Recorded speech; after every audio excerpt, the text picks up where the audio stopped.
Na semana de 5 anos de aniversário do lançamento do Red Dead 2, eu finalmente trago ao canal do AEG uma das pautas mais requisitadas pelos inscritos, o vídeo sobre a figura mais misteriosa da franquia e quiçá dos jogos, o Strange Man. Nesse vídeo eu falarei em 4 capítulos sobre toda a sua aparição nos jogos e em uma grande riqueza de detalhes, encerrando com algumas teorias sobre o homem. Quem é o Strange Man? Ele é o diabo? Ele é Deus? A troco de que ele fica espreitando a vida de John Marston? É isso que nós iremos descobrir no vídeo de hoje, então assiste até o final que eu tenho certeza que tu não vai se arrepender. E caso tu queira apoiar o AEG junto dos demais membros e de quebra ainda concorrer ao sorteio do guia oficial físico do Red Dead 2, basta clicar no botão de seja membro aí embaixo e entrar no seleto grupo de lendas do Oeste. E caso tu esteja em busca de jogos para PlayStation e Xbox, dá uma passada na loja Friga Games, nossa parceira há mais de 5 anos, com um catálogo de jogos repleto de diversas promoções e condições especiais. Lá tu encontra o Red Dead 2, EA Sports FC 24, Alan Wake 2 e muitos outros lançamentos. Então sem mais delongas, bora pro vídeo.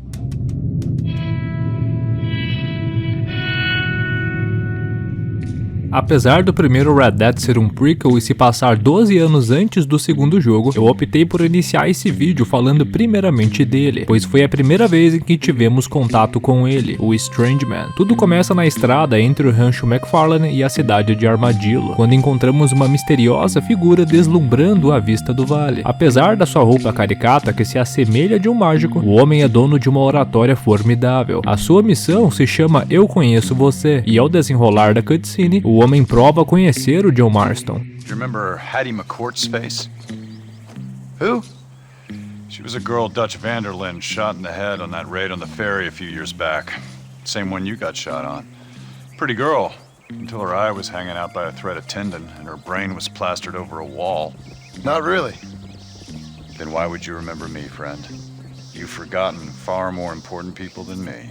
Ele cita uma mulher chamada Hattie McCourt, vítima fatal de um assalto que a antiga gangue de John havia aplicado. Ela foi violentamente assassinada por Dutch Vanderlyn, ficando com o olho dependurado para fora do rosto e com os restos mortais do seu cérebro espalhados pela parede. É importante não confundir essa mulher com a Muriel Scranton, a moça que o Dutch mata no banco de Blackwater. Ao escutar sobre a Hattie McCourt e o assalto à balsa antes de 2018, nós não sabíamos praticamente nada sobre ele, mas com o lançamento do Red Dead 2, que se inicia com a gangue enfrentando as consequências desse mesmo assalto, nós passamos a descobrir muita coisa. O relato de Javier e John não deixam dúvidas. What really happened on that boat? We had the money, it seemed fine. Then suddenly they were everywhere. Dutch killed a girl in a bad way. But it was a bad situation. That ain't like him, though. Sometimes I start thinking about that girl. Javier knows what we saw and it weren't pretty. Ask Micah. Although, he encouraged it. Weren't pretty at all. I just hope Dutch was right when he said that we had to do it to survive. Sometimes, you just gotta do really bad things, I guess. A garota era uma inocente e definitivamente não merecia o seu destino, mas por alguma razão o Dutch saiu do controle pela primeira vez e ceifou a vida da jovem, sendo incentivado pelo membro mais perverso da gangue, a sementinha do mal, Micah Bell III. Ao responder o Strange Man dizendo não se lembrar dele ou de Hattie McCourt, o Strange Man fala que o John esqueceu de coisas bem mais importantes do que ele. Com esta frase ele se refere à própria Hattie, que foi um pilar essencial para o declínio da gangue Vanderlyn e toda a jornada de redenção da franquia. Ela representa o começo do fim da civilidade do Dutch, que a partir do golpe à balsa, recusou-se a continuar fugindo e optou por ir diretamente rumo à civilização, em busca de mais problemas e caos, apesar do José aconselhar o contrário. Ao final da cutscene, o Strange Man nos dá uma missão de honra onde nós temos que optar por tomar uma atitude boa ou ruim. Neste caso, é encorajar ou não um homem a trair a sua esposa. As missões dele são nessa temática, fazendo o jogador tomar atitudes sobre o que é certo ou errado. A única diferença que essas escolhas surtem são nas próprias missões de Strange Man, mudando algumas linhas de diálogo em futuros encontros. O segundo encontro já acontece algum tempo depois, durante a jornada de John Marston lá no México. Nós encontramos o Strange Man próximo de uma fogueira, deslumbrando todo o clima na companhia do seu burrinho. Em um dos diálogos, ele expõe uma ironia ao John sobre o seu senso do que é certo e errado. But why are you faithful to your wife if you pay a man to sleep with whores? You kill people so easily, yet you respect the vows of marriage. And Sounds very curious. I'll let the appropriate authorities judge my morality, friend. Yes, you will. And they shall. Anyway. E ao responder que deixará as autoridades julgarem as suas atitudes, o misterioso homem chancela essa afirmação de John de forma que apenas quem conhece o futuro poderia fazer. Nessa missão, nós temos que fazer a escolha de ajudar ou roubar a Mother Superior Calderon, a mesma freira que cruza o caminho de Arthur Morgan 12 anos antes, durante a trama do Red Dead 2. Após um encontro no México, nós chegamos ao terceiro e fatídico encontro, que desta vez ocorre em Beecher's Hope, quando John encontra o homem no topo do morro que dá visão à sua propriedade.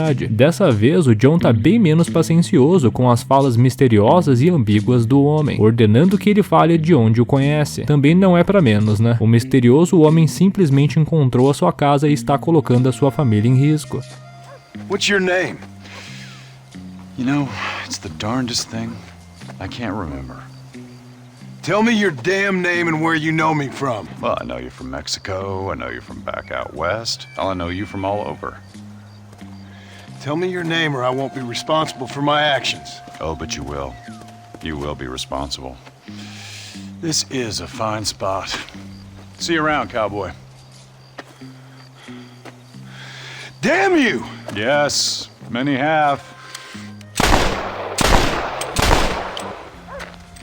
E ao ser ignorado pelo homem, o John, no auge da sua fúria, saca o seu revólver e dispara 4 tiros. Estranhamente, o 4º tiro falha, enquanto os demais não atingem o homem, que continua sua caminhada de forma constante e imponente, até o momento em que desaparece na imensidão do universo, nunca mais sendo visto durante todo o curso da história. Como não existe nada sem motivo nos jogos da Rockstar, o 4º disparo falhou por uma razão. Ao falar que ali era um belo local, o Strange Man se referia às futuras lápides de John, Abigail e Uncle, que ficariam situadas no exato mesmo local. Cada uma das lápides é representada por um projétil que saiu do revólver de John. Já o 4º, originalmente destinado ao Jack, falhou e não foi disparado, poupando a vida do então jovem garoto. E isso não aconteceu por acaso, já que revólveres são armas de extrema confiabilidade que travam com muito menos frequência do que as outras. Então certamente houve alguma intervenção divina para que tal imprevisto acontecesse. Após esse encontro, o homem nunca mais aparece na franquia.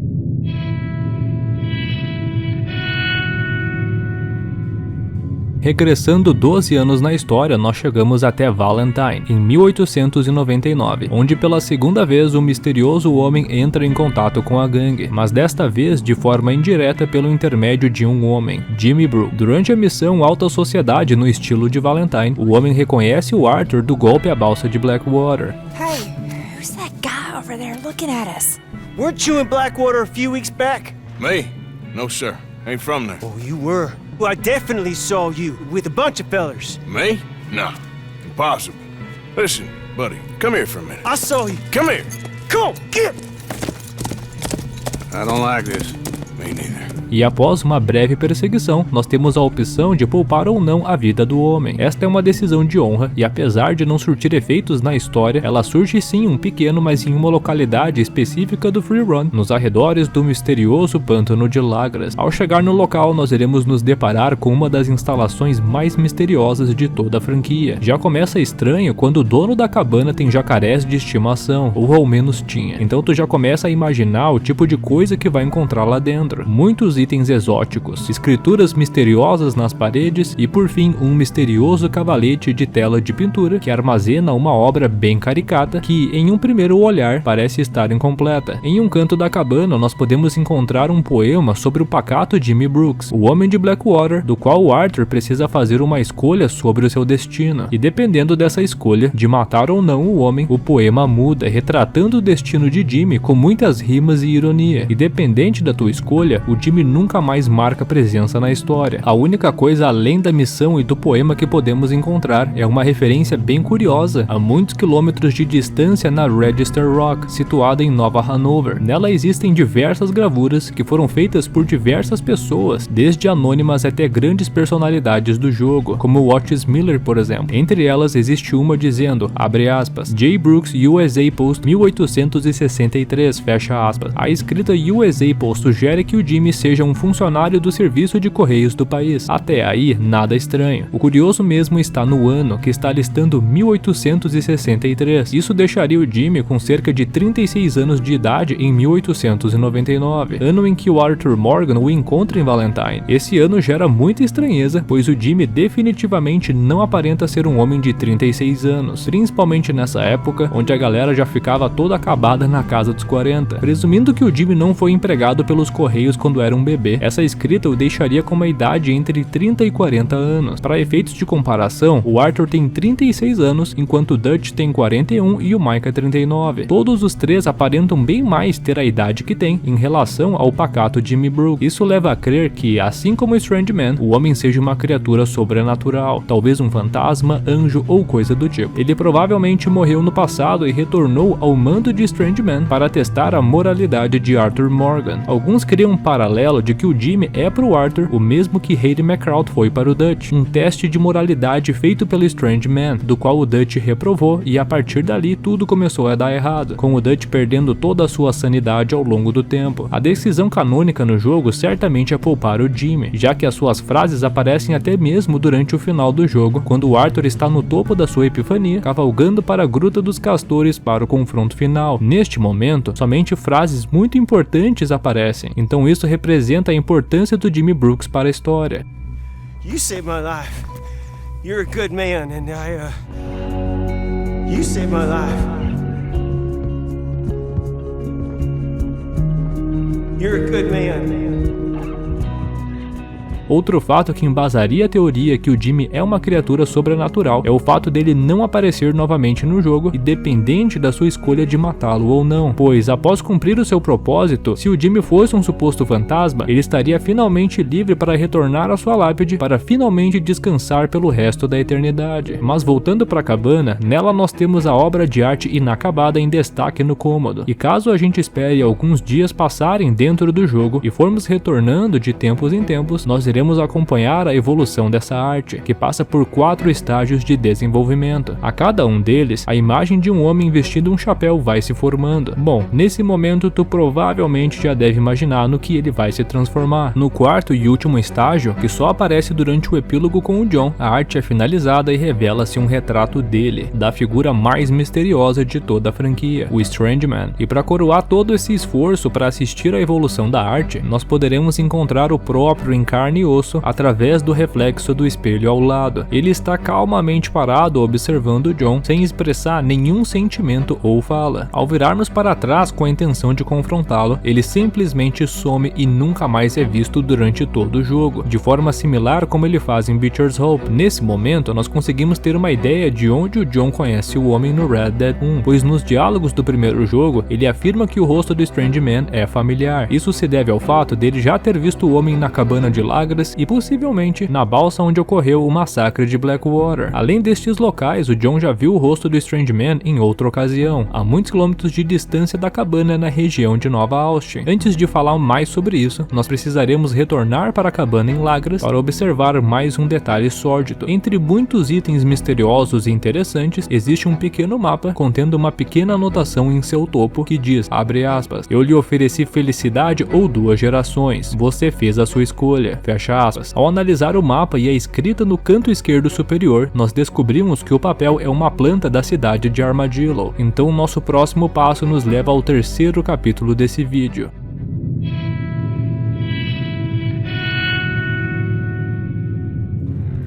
No caminho para Armadillo, nós podemos topar com esse sujeito em uma fogueira, e jogando conversa fora, ele nos revela algo bem misterioso sobre uma figura que paira as redondezas da cidade. So, not sure you passed through Armadillo at all. Place like hell on earth these days. Used to be quite a nice little town too. Now it's just dust storms and disease and death.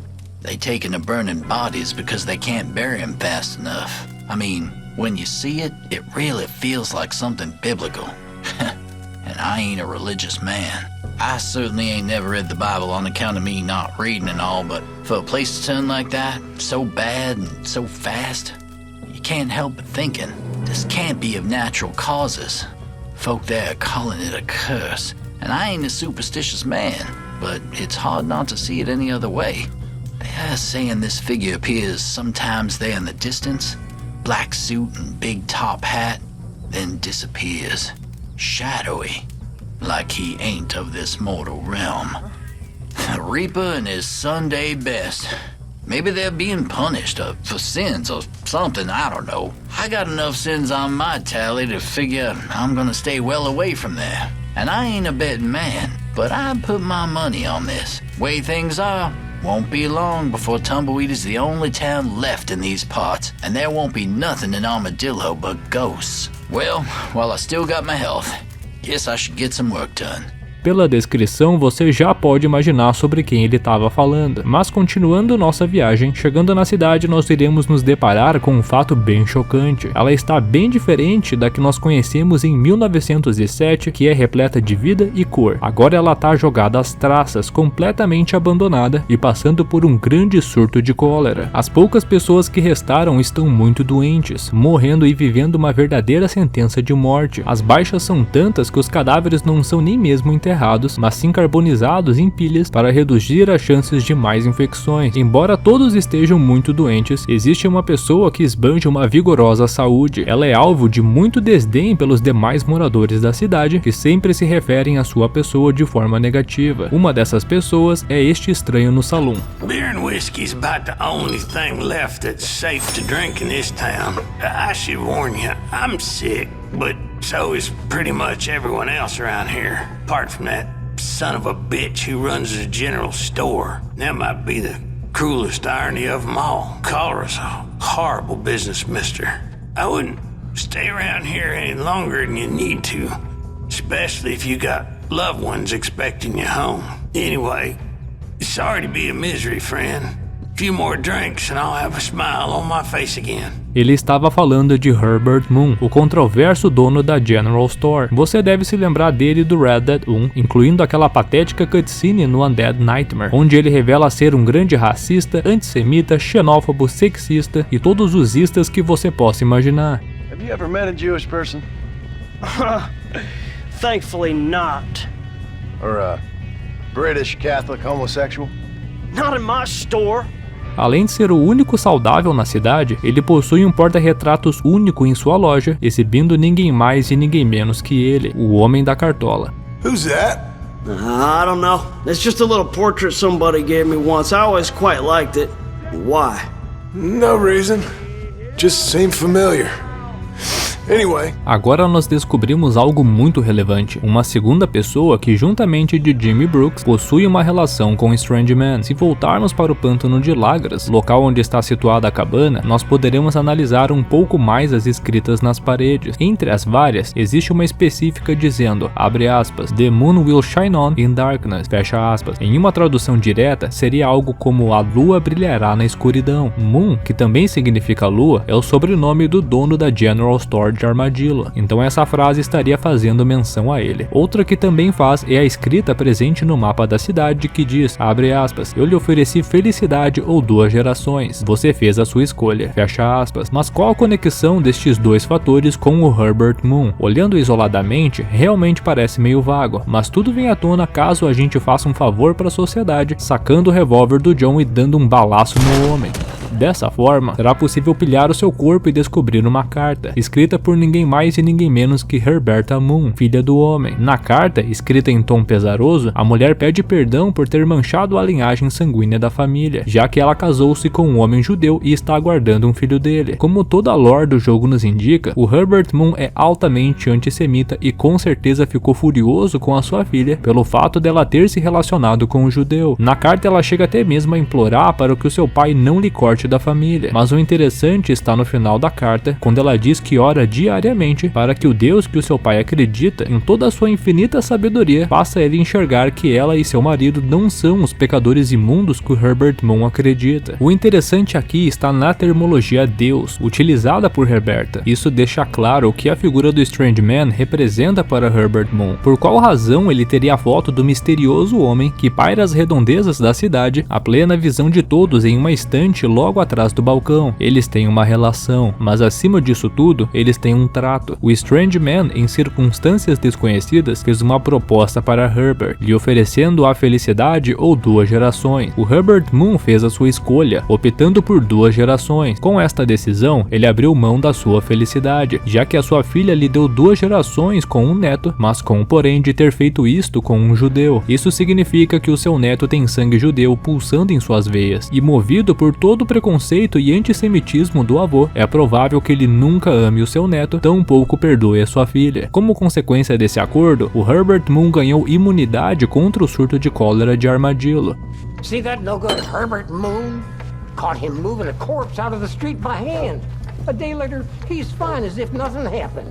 Eu acredito que isso seja uma consequência dele ter aberto a mão da sua felicidade, pois como que ele poderia conviver com esta consequência sendo infectado por cólera e morrendo pouco tempo depois? Então esta pode ser a explicação do homem ser o único saudável na cidade. Inclusive, o próprio surto de cólera pode ser uma das consequências para condená-lo à infelicidade, já que com toda a situação da cidade, ele praticamente não está vendendo nada, sem conseguir prosperar nos negócios. E como a Roberta diz em sua carta, o Herbert Moon considera que, entre outras coisas, vender mantimentos é a melhor das vocações, então o declínio da economia da cidade certamente foi um golpe duro no homem. Bom, eu poderia ficar mais um tempão falando sobre Armadillo, Strange Man, Herbert Moon e todo o folclore que envolve a cidade, incluindo a misteriosa morte do irmão de Herbert Moon, que segundo os indícios foi assassinado pelo seu próprio irmão. Mas falando disso, eu me alongaria demais aqui nesse vídeo, deixando o principal de lado, que nos leva ao 4º e último capítulo desse vídeo.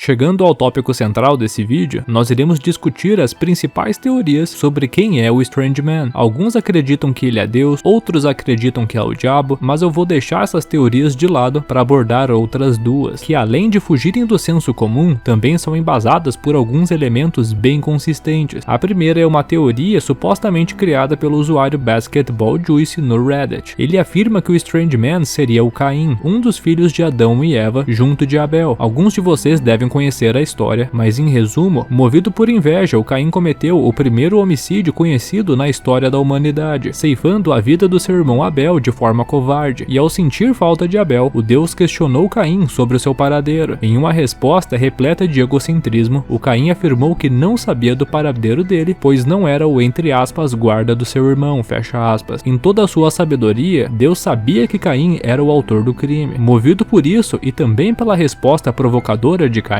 Deus o condenou a vagar pela terra por toda a eternidade, com uma marca para que todos o reconhecessem. Essa marca também proporciona a Caim uma espécie de proteção divina, impedindo que qualquer um pudesse fazer mal a ele, sendo condenado a uma vingança multiplicada em 7. Caso você tire uma fotografia da cabana do Strange Man, irá notar que ela ficará nomeada como Serial Killer no Social Club, então isso corrobora a sua marca deixada por Deus, de que ele é um assassino. Inclusive, por conta dessa marca que o John teria reconhecido o Strange Man, mesmo nunca o tendo visto antes. Outro fator que embasa a teoria é que o Strange Man demonstra ser um homem sábio, com muita experiência de vida apesar da sua aparência não tão veterana. O que explicaria isso seria o fato dele ser o Caim, estando vivo desde antes do dilúvio de Noé. Ele teria adquirido essa experiência com todos os seus anos vagando pela humanidade, como consequência da sua punição à vida eterna. Com a preocupação de que Caim fosse assassinado por vingança, já que seria reconhecido por todos, Deus lhe proporcionou uma imunidade que, além de protegê-lo, também aplicaria uma vingança multiplicada por 7 em seu agressor. Em seu último encontro com Strange Man, o John clama para que ele revele o seu nome. Caso contrário, ele não seria responsável por suas ações. Em resposta, o Strange Man diz que ele seria responsável. Isso seria uma referência à sua maldição e ao destino de John Marston. Outra linha de diálogo bem interessante é quando John chega no ápice da sua raiva, amaldiçoando o Strange Man com as palavras "damn you", que em português significa algo como maldito seja. Em resposta, o Strange Man responde que muitos já fizeram isso, muitos já o condenaram, muitos já o amaldiçoaram. Então esta seria outra referência à sua punição aplicada por Deus. Logo após esses diálogos, o John saca sua arma e dispara 3 vezes. Estranhamente, nenhum dos tiros fere o homem, muito pelo contrário, ele fica bem e desaparece. O curioso aqui é o número de tiros efetuados por John, 3, número que, quando multiplicado por 7, resulta em 21, o número de vezes que o John foi atingido pelo exército. Então esta seria a punição de John por tentar ferir Caim, uma vingança multiplicada por 7, conforme decretado por Deus há muitos anos atrás. Olha, eu não sei vocês, mas eu acho essa teoria simplesmente abismal, cheia de fatos muito consistentes, sem sombra de dúvidas é uma das minhas favoritas. A segunda já é diferente, dizendo que o Strange Man seria o Grim Reaper, a personificação da morte. Apesar da autoria dessa teoria ser desconhecida, ela é amplamente defendida pelo canal Strange Man, que certamente é o melhor canal do YouTube sobre Red Dead Redemption. Em seus vídeos ele defende amplamente que o Strange Man é o Grim Reaper, a personificação da morte, que geralmente é representado por um homem de manto preto portando uma foice. O próprio homem que nós encontramos próximo de Armadillo em um acampamento fala isso. Reaper and his Sunday best.